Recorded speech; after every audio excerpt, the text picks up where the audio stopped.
Hello friends, जय माँ बगला हूँ जयेंद्र सिंह। देखिए, कल बहुत बड़ी अमावस्या है, शनि अमावस्या है। कल शनि अमावस्या है और आज जुम्मेरात है। आज 27वां रोज़ा है।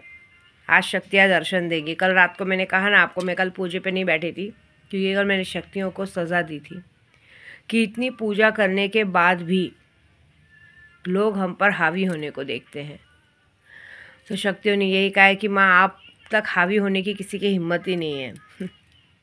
कल किसी ने मुझे व्हाट्सएप पे मैसेज किया कि बहुत खुश है कि आप उद्धव भाई के लिए इतना प्यार इतना जताते हैं। देखिए, उद्धव भाई मेरे भाई हैं, ठीक है। बाकी एक और बात मैं कहती हूँ, हमारे उद्धव भाई ने या किसी ने भी कभी हमें ये, पहली बात तो मेरी उनसे कभी बात नहीं हुई, लेकिन मेरे को बात बता देती हूँ कि हमारे उद्धव भाई ने हमें कभी भी किसी को नहीं कहा कि आप लोग मेरे कारण किसी भी पार्टी को या किसी को भी गाली दो, और मैं देती भी नहीं हूँ क्योंकि मैं एक पंडित हूँ, ना कि पॉलिटिक्स।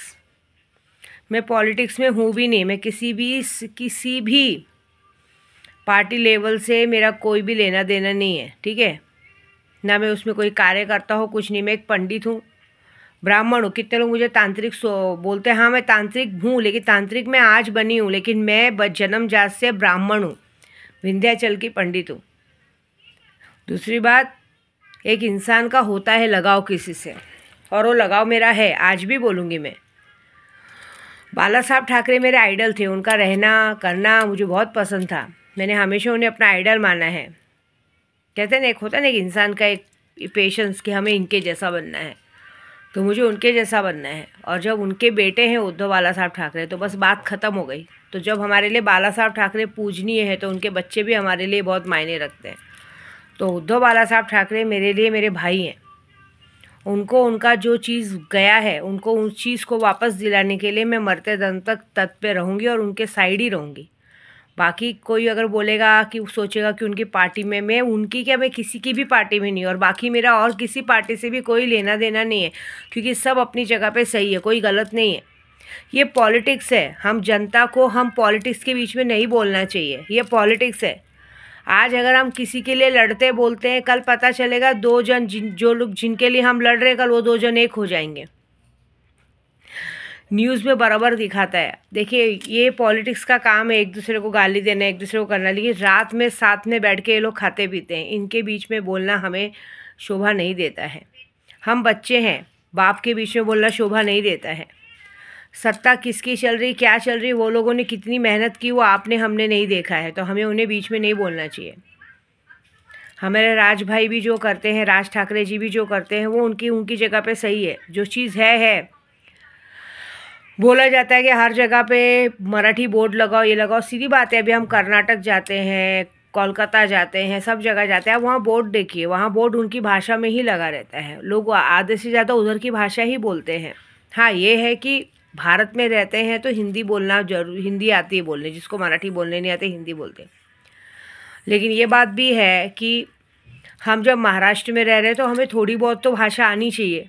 जैसे अभी मैं महाराष्ट्र में रहती हूँ तो मुझे थोड़ी बहुत तो मराठी आनी चाहिए, क्योंकि वहाँ रहते रहते इंसान सीख जाता है।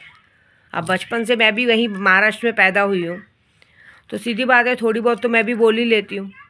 हाँ, लेकिन ये गलत है कि किसी से ज़बरदस्ती मत करो, है ना। उन्हें बोलो कि आप सीखो बोलना। ज़बरदस्ती करके, मारा मारी मर करके हमें नेताओं का नाम नहीं ख़राब करना है। और दूसरी बात, हमें किसी के लिए भी नहीं लड़ना है। मैं भी बता रही हूँ, हमें किसी भी पॉलिटिकल इंसान के लिए लड़के अपने आप को तकलीफ़ में नहीं डालना है। क्योंकि देखिए, कल अभी ज़रा सा कोई बात पे तोड़फोड़ हुई। देखिए, जब तक कोई नाम न ले, प्रॉपर नाम ले के ऊपर ही हमें लड़ना चाहिए।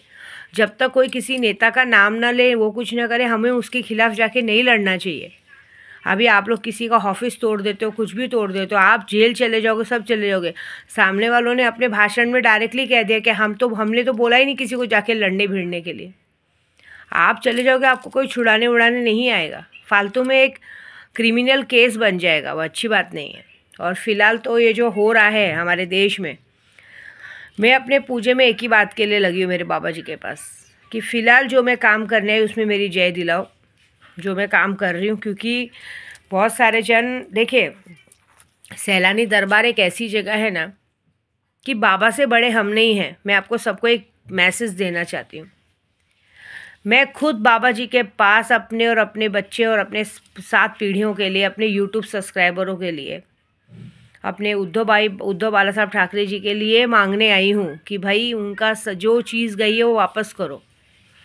मैं खुद सैलानी दरबार में ये मांगने आई हूँ कि मेरा बच्चा मुझसे छीन लिया गया। वो लोग मुझे कहते हैं, डायलॉग मारते हैं कि हमारी घर की औरतें रास्ते में पड़ी है, तो क्या विद्या देवी रास्ते में पड़ी थी क्या? ये बताओ मुझे सबसे पहला सवाल। तुम्हारे घर की औरतें को बोलते हैं तो तुम्हें बुरा लगता है, तुम्हारे घर की औरतें गलत काम कर रही है तुम लोगों को दिखता है, तो भी तुम लोग सारे आदमी एक दूसरे की औरतों को मिलके खाते हो, सोते हो, बैठते हो, हाँ, और उसके बाद जात की दुहाई देते हो। तो तुम्हारी जात को मैं ये पूछूंगी कि विद्या देवी रास्ते पे पड़ी थी क्या? विद्या देवी तुम्हारे घर तक आई थी क्या, झोपड़पट्टी के अंदर तक? कि आके मुझसे रिलेशन रखो? नशा दिया तुम लोग ने, हाँ, रिलेशन रखा तुम लोग ने, बर्बाद किया तुम लोग ने। उसके बाद तुमको अपने परिवार की याद आई, तुम छोड़ के भाग गए। वो तो विद्या देवी ने जब के कंप्लेंट की, केस वेस किया, वो सब किया, तब तुम लोगों के गांड में डंडा पड़ा, तब तुम आए। जब तुम लोग पे 307 का केस हुआ, दुनिया में कोई पैसा खर्चा करने वाला नहीं था, तब तुम विद्या देवी के पास आए। और आज जब सब कुछ सॉल्व हो चुका है, सब कुछ अच्छा हो चुका है, तब तुम लोग ये दम भरते हो कि हमारा परिवार है।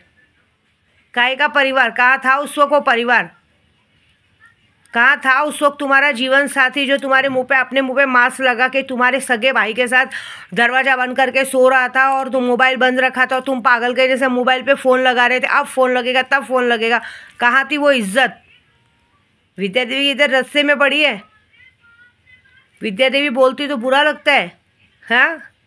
विद्या देवी को बाकायदा अपनी जात का बल दिखा के गोराई से भगाने की कोशिश की थी कि हमारे बच्चे को नशा दिया गया। तुम्हारा बच्चा तो पहले से ही नशा ले रहा था, नशा ले नहीं रहा था, बेच रहा था। सबूत है। तुम लोग अपने आप को बचाना जानते नहीं हो, दूसरों के ऊपर नाम लगाते। एक औरत तुमको, विद्या देवी अपनी 2 बेटियों, जवान बेटियों के साथ एक घर में थी। उस बंगले से उस औरत को निहत्था लोगों ने भगाने की कोशिश की। कहाँ था तुम्हारा समाज उस वक्त? अगर मैं उस वक्त नहीं होती, अपने आप को मैंने नहीं संभाला होता अकेले, तो तुम जैसे लोगों ने तो मेरी बेटियों को भी छोड़ा नहीं होता। मेरी बेटियां भी आज कहीं ना कहीं पता नहीं किसी के हाथ बिक गई होती, हाँ। आज तुमको तुम्हारे घर की औरतों की इज्जत दिखती है ना, जो कि ऑलरेडी रास्ते पे है। कोई इज्जत नहीं करता है। जिस एरिया में तुम लोग रहते हो ना, सब तुम्हारी औरतों पे थूकते हैं कि इतना बोलती विद्या देवी, तो भी ये लोग नाक उठा के कैसे इधर उधर आते जाते हैं। इंसान प्यार करता है, प्यार मोहब्बत करता है, प्यार मोहब्बत दिल से करता है। प्यार मोहब्बत किया था, इस प्यार मोहब्बत के चक्कर में पूरी दुनिया से लड़ के लॉकडाउन के पहले टाइम पे किसी के पास घर में राशन भराने के लिए पैसे नहीं थे, वहाँ विद्या देवी ने अपना सर्वेसर गवा के तुम लोगों को केस से, सॉल से आज़ाद कराया। और तुम बेशरम लोग क्या बोलते हो? क्या बोलते हो? क्या हमने तुमको बुलाया था क्या हमारा चीज़ करने के लिए? हमने बोला था क्या? सही बात है, हमने ही घू खाया ना, तुम लोगों को संभाला किया। और आज तुम लोग उसी परिवार के लिए दम भरते हो, जो परिवार तुमको पूछता भी नहीं है। महीनों महीनों तक तुम लोग बाहर रहते हो, मर गए जी गए, तुमको पूछता भी नहीं है, इंटरेस्ट भी नहीं है तुम्हारे अंदर। सुबह बच्चे को क्या बोलते हैं, क्लासेस छोड़ने के बहाने तैयार वैयार होके चले थे। आज तक मैं क्या बोल रही हूँ, जिस परिवार के लिए, जिस बीवी के लिए, जिस भाई के लिए तुम दम रखते हो, तुम्हारी उस बीवी, सो कॉल्ड बीवी ने कभी तुम्हारी फ़ोटो भी रखी क्या, डीपी तुम्हारे साथ? तुम्हारे साथ उसको खड़े रहना पसंद नहीं। जो कि तुम सबसे ज़्यादा सुंदर दिखते हो, वो आटे की गोनी दिखती है, लेकिन उसको अपनी खूबसूरती में इतना घमंड है कि उसको तुम्हारे साथ फ़ोटो लगाना भी पसंद नहीं है। लोगों को ये बताना तक पसंद नहीं है कि मेरा पति है। गले में मंगलसूत्र पहनना पसंद नहीं है, हाथ में चूड़ी पहनना पसंद नहीं है। पाँव में कभी तुमने मीना भी देखा है क्या? कुंवारी बन के घूमना पसंद है। कपड़े तो देखो, कचड़े वाली भी उससे अच्छा कपड़ा पहनती है। कचड़े वाली भी है ना तुम्हारे यहाँ की, वो भी उससे अच्छा कपड़ा पहनते हैं। ऐसा गंदे कपड़े पहन के तुम्हारे सामने से मनहूस के जैसा जाने का, लेकिन बाद में अपने यार के घर पे जाके जीन्स पहनना, साड़ी पहनना, तैयार होके घूमने का। तुम लोग जिसके लिए लड़ते हो लोगों से, जिसके लिए तुम लोग विद्या देवी को औकात दिखाते हो कि तुम्हारी औकात क्या है, तो पहली बात तो तुमने विद्या देवी ने अपनी औकात खुद बनाई और अपने साथ तुम्हारी भी औकात बनाई। आज तुम लोगों को पूरा गोराई, पूरा बोरीवली ना विद्या देवी की तरफ से जानता है। विद्या देवी ने जिस दिन सर पे से हाथ उठा दिया ना, तुम लोगों को कोई गोराई में रहने नहीं देगा। ऐसे तुम लोगों की हरकतें हैं। तुम्हारे घर में बोला तो तुम्हारे घर में मिर्ची लगता है। तुम लोग सारे दूसरों के घर को बर्बाद कर देते हो, हाँ, दूसरों की ज़िंदगी बर्बाद कर देते हो, और तुम लोगों को लगता है, अरे जिसके लिए तुम इतना लड़ते हो भिड़ते हो, कभी तुम्हारे साथ खड़े होकर इंसान ने फ़ोटो भी निकाला है क्या? तुम्हारे भाई के साले के साथ फ़ोटो रखा जाता है। तुम्हारा भाई का साला उसकी जाके आओ भगत करता है। भाई से पीछा छुड़ा तो साले को पकड़ लिया, बहाना कर दिया कि भाई है, मेरा भाई है। सारा तुम लोगों में तो अपने खुद के सगे भाई को भी नहीं छोड़ रहे हो। जेठानी के भाई के साथ घूमना फिरना चालू है। उसके भाई की शादी होने वाली तो पहले से उसको ट्रेंड किया जा रहा है कि तेरी औरत आएगी तो ऐसे चोदना, ऐसे सोना, वैसे करना। ये तुम्हारे में नियति है। तुम लोग दूसरी औरतों के पास जाओ। एक बात बताओ, तुम लोग दूसरी घर की औरतों को बोलते हो, तुम लोग के लिए दूसरों की औरतें क्या फालतू पड़ी हैं? हाँ, तुम लोगों के लिए दूसरे घर की औरतें, तुम्हारी औरतें भी कौन सा, तुम्हारे घर की औरतें भी कौन सा अच्छा काम करती है? वो भी तो दूसरों के घर में जाके काम वालियों का काम करती है, दूसरे के घर के झूठे बर्तन मांजती हैं, घर झाड़ू पोछा करती है। अगर उन पर भी किसी ने गंदी नज़र रखी तो कौन सा तुम्हारे घर में शानशाही वाले लोग थे? पहले तुम्हारे घर की भी माँ बहन भाभियाँ जाके सबके घर में झाड़ू बर्तन पोछा ही की हैं, और आज भी गंदगी का ही काम कर रही हैं। तो तुम लोग को इतना तो अक्ल होना चाहिए कि तुम लोग जब दूसरों की घर की औरतों को गंदी नज़र से देखते हो, कोई इंसान काम करने आता है, काम वाली बनकर आता है, उसके कंधे पे हाथ रखते हो। हाँ, कंधे पे से नीचे हाथ जाने में कितना टाइम लगेगा? उसके बाजू में बैठते हो, ये शोभा देता है क्या? एक मालिक होने के बाद एक कामवाली के पास चिपक के बैठना शोभा देता है क्या? एक कामवाली तुमको पीछे से मिरर से कंटिन्यू देख रहे हो, तुम्हारा काम नहीं पलट के झापड़ मारना। भाई क्या है? कभी सवाल किया कि मेरी औरत को प्रॉब्लम होती है, भाई क्यों देख रहे हो, क्या है? सवाल जवाब करो। कभी होता है क्या? तुम लोग साला दूसरों की औरतों के साथ गलत कर दो तो तुम लोग करो चमत्कार, और जब तुम्हारे घर की औरतों को बोला जाए तो तुम बोलते हो हमारे घर की औरतें रास्ते में पड़ी। क्या रास्ते में ही तो पड़ी हैं? अगर इज्जतदार होती तो पहली बात तो तुम्हारे साथ रहती नहीं, ठीक है ना? और अगर इज्जतदार होती तो कम से कम अपने घर पे रहती है। ऐसा नहीं करती कि दो भाइयों को अलग करके खुद जाके जब देखो एक भाई के साथ मज़े मारते रहना। और तुम्हारे दूसरे भाई की औरत को पता भी है कि ये मेरे देवर की औरत है, मेरे पति के साथ आके सोती उठती बैठती, पूरा औरत थू थू कर रहे, लेकिन तो भी बेशरम जैसा पूरे खानदान वो करना। क्यों? आज मिर्ची लग रही है? जब विद्या देवी के साथ गलत हो रहा था तब तो कुछ पता नहीं चला, और क्या बोल रहे हैं सबको खड़ा करो। अरे लाइव देखा है, अपना मोबाइल उठा के देखो। जितनी बार भी बदतमीजी की है, सारा लाइव वीडियो डाला है मोबाइल पे। वो मोबाइल वाला वीडियो बस अभी यूट्यूब पे नहीं डाला है, बोलो तो डाल देती हूँ मैं, मज़ा आ जाएगा, पता चल जाएगा। अरे चलो मैं झूठ बोलूँगी, ड्राइवर झूठ बोलेंगे, क्या झूठ बोलेंगे? तुम्हारे घर की औरतों की इज्जत, बाकी घर की औरतें तुम्हारे सामने नंगी होकर खड़े जाओ, तुम लोग सोने को तैयार हो जाते हो। सही बात है, तुम्हारी गलती नहीं है, विद्या देवी की गलती है। विद्या देवी ने तुम जैसों को सर पे चढ़ाया ना, चलो उतारना भी आता है। मेरे को सिर्फ शॉर्टकट में ये कहना है कि तुम जैसे लोग करो तो चमत्कार। जब विद्या देवी के साथ बुरा हो रहा था, विद्या देवी को भगाने की कोशिश की गई थी, तब किसी ने स्टेप नहीं उठाया। आज मैं अकेले वन मैन शो एक आदमी के जैसे पूरी दुनिया से लड़ती हूँ, भिड़ती हूँ, है ना? अरे तुम जैसों के साथ तो मैं विद्या देवी अपनी बेटियां भी ना छोड़े। तुम लोग का क्या भरोसा, कल उसमें भी उस पर नाम डाल दो। तुम्हारी औरतें तुम्हारे सामने फ़ोन पे बात कर रही है, रात रात भर वीडियो कॉल पे है, रात रात भर व्हाट्सएप पे चैटिंग कर रही है, और तुम लोग वो भी तुम्हारी बेहोशी का बहाना देख के, क्योंकि उनको पता है पीने के बाद इसको झापड़ भी मारो तो पता नहीं चलता है। तुम्हारे सामने रंगरलियाँ मना रही है और तुम लोग को दिखता नहीं है, और तुम लोग दूसरों की औरतों पे नाम डालते हो। देखो मैं तो ऐसी ही हूँ, मेरे साथ गलत हुआ है ना तो मैं तुम्हारी भी बैंड बजाऊंगी, मैं ऐसी हूँ। आज की तारीख में औरतों को बोलो तो डर लगता है, बोलेंगे विद्या देवी जब देखो पीछे पड़ती वो करती है। औरतों को भी क्या बोलने का, खुद का पति होने के बाद भी उनको दूसरे आदमी अच्छे लगते हैं, शर्म भी नहीं आती है, और उनका साथ उनकी माएँ देती हैं। सबसे बड़ी बात, कोई बात नहीं, मैं सबक सिखाऊंगी, देखो मेरे को क्या है। इसलिए मैं सबको ये कहूँगी कि हमें पॉलिटिक्स में किसी के भी बीच बोलने की ज़रूरत नहीं है, हमें सिर्फ अपना काम करना है। तो मेरा शॉर्टकट बोलने का बस मतलब ये है कि मैं तो खुद अपने सैलानी बाबा से बात करने आई। बहुत सारे लोग सैलानी दरबार में आते हैं पूजा करने, और आने के बाद विद्या देवी को देखेंगे या कोई और पंडित को देखेंगे तो उनसे पूछा पूछी करते, ये शोभा नहीं देता है। उतनी बड़ी जगह पे आके आपको हमारी ज़रूरत नहीं पड़नी चाहिए। हम खुद भगवान से मांगने आए हैं। और दूसरी बात, पहले भी बात बता रही हूँ, मैं अपना काम सब ऑनलाइन करती हूँ। मैं किसी का भी पूजा पाठ देखने का काम नहीं करती हूँ। मैं अगर बाबा जी के दरबार में आई हूँ तो अपने लिए आई हूँ कि मैं अपनी खुद के लिए शक्तियाँ सिद्ध करने आई हूँ, अपनी प्रॉब्लम सॉल्व करने आई। जो लोग यूट्यूब पे मुझसे काम कर रहे हैं मैं उनके लिए काम करने आई हूँ। तो बहुत से लोग वहाँ आके मुझसे पूछा पूछी करने को देखते हैं, वो करने को देखते हैं। ये गलत बात है। मैं देखूंगी नहीं तो आप ज़बरदस्ती क्या करोगे? आप ज़बरदस्ती मेरे सामने आके बैठोगे, मेरा देखो देखो। जब मैं देखूंगी नहीं तो क्या ज़बरदस्ती करोगे? मैं भी आप लोगों जैसा आम इंसान के जैसा बाबा जी के चौखट पे जाके माला जपती हूँ, बस बात ख़त्म। माला जपने से, भगवान की इबादत करने से तो कोई रोक नहीं सकता। मैं ये सब काम बाबागिरी वाला ना कभी की हूँ ना कभी करूँगी। मैं जितने लोगों को सिर्फ यूट्यूब से जरिए काम लिया है, मैं उन्हीं का काम करती हूँ, उनके तरीके से करती हूँ। इसलिए मैंने वहाँ पे रुकना ही छोड़ दिया। मैंने अपने भाईजान को कह दिया मैं पूजा करूँगी, मैं अपने होटल चली जाऊँगी रात को। दिन में आऊँगी, अपना खाना वाना बनाऊँगी, खाऊँगी, रात को बाबा जी की इबादत करूँगी। प्लीज़ मुझे छुड़वा देना आप मेरे होटल पर। बोले ठीक है। मैं अपने बाबा जी की बराबरी में ना कभी खड़ी होना चाहती हूँ ना खड़ी होना है, क्योंकि मैं इतनी बड़ी भी नहीं बन गई हूँ कि अपने पिता के सामने खड़ी हो सकूँ। वो मेरे बाबा जी हैं, उनके सामने खड़े होने की मेरी औकात नहीं है।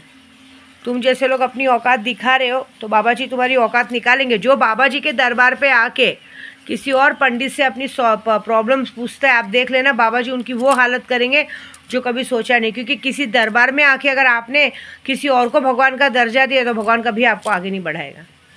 और ये जो लोग कहते हैं ना बड़ी बड़ी बातें कि हमारी माँ बहनें क्या रास्ते में पड़ी, तुम्हारी माँ बहन रास्ते में ही पड़ी है। तुम लोग इतना कमाने के बाद भी तुम्हारी माँ बहन दूसरों के घर में बर्तन मांजने जाती है और तुम लोग उसकी कमाई खाते हो, तो तुम्हारी माँ बहन रास्ते में ही पड़ी है। ठीक है, तुम उसके लिए लड़ते ही क्यों हो? जिसके लिए तुम लोग लड़ते हो पहले उसको तो जाके पूछो, वो तुमको बोल रही है क्या लड़ने के लिए? वो तो तुम्हारे साथ खड़े होके फ़ोटो निकालना तो छोड़ो, तुम्हारे साथ कहीं जाना आना तक पसंद नहीं करते। तुम क्या उन औरतों को भाव नहीं दोगे? वो औरतें तुमको भाव नहीं देती हैं। मेरा गुस्सा सीधा एक ही बात का है, विद्या देवी में क्या कमी है? आप पूरे यूट्यूब वाले बताओ विद्या देवी में क्या कमी है कि विद्या देवी के सामने रहते भी हाँ उसका आदमी काम वाली पे नज़र रखेगा तो क्या बुरा, कैसे बुरा नहीं लगेगा ये बताओ। अभी आप मैं खुलेआम चलो शब्द में बोलती हूँ। पहले ये नाम डाला गया कि इसने हम लोग को बोला, पहले मुझे नशे में डाला गया है, वो किया। हर बार कोई इंसान कैसे किसी की गलती माफ़ कर सकता है? हाँ आपको पता है हम लोग काम वाले लोग को भी बोलते तो वो लोग क्या बोलते हैं, हम कैसे बोलेंगे? हाँ आप हो तो हम कैसे बोलेंगे? बुरा लग जाएगा तो। अरे कैसे बुरा नहीं लगेगा? तुमको बुरा लगना चाहिए। कोई आदमी तुम्हारे कंधे पे हाथ रख रहा है और तुम मुझे सवाल करते हो कि बुरा नहीं लगना चाहिए, ये कौन सी बात है? तुम्हारी इज्जत तुम्हारे हाथ में। इसका मतलब तुमको भी मज़ा आ रहा है, तुमको भी बुरा नहीं लग रहा है। ऐसी बात होती है क्या ये बताओ? और उसके बाद मुझ पर दोष डाला जाता है कि मैं गुस्सा हो रही हूँ। मैं तो गुस्सा होंगी, मैं तो टोचूंगी। मैंने तो अपने पूजा पाठ के चक्कर में जिससे मेरी शादी हुई थी उसको मैंने 5 साल छोड़ दिया था जब उसकी गलती नज़र आई थी। ये सब क्या खेत की मूली है? तुम लोगों को डर नहीं लगता है कि हम लोग जिस औरत के साथ एक नंबर की पागल औरत है, पूजा पाठ करने वाली, हमारी गांड मार देगी? हाँ अरे मुंह मारना है बाहर मारो ना। बाहर इतने मर्द है कम पड़ते हैं क्या? तुम्हारे घर में सांड है कम पड़ते हैं क्या? तुम लोग बाहर ये सब हरकतें करते हो सब लोग मिलके। क्या बोलेंगे ये देश आज़ाद है? इतना देश आज़ाद थोड़ी है कि किसी की तुम्हारा पति होते हुए तुम लोग दूसरा आदमी तुमको नज़र रख रहा है, तुम चिल्ला नहीं रहे हो। तुम्हारी पत्नी होते तुम्हारी पत्नी सामने बैठी और तुम दूसरों के ऊपर नज़र रख रहे हो और बाद में बोलोगे हमको कुछ खबर ही नहीं, हमको कुछ पता ही नहीं। ऐसा चलता है क्या? ये होता है क्या हरकत बताओ?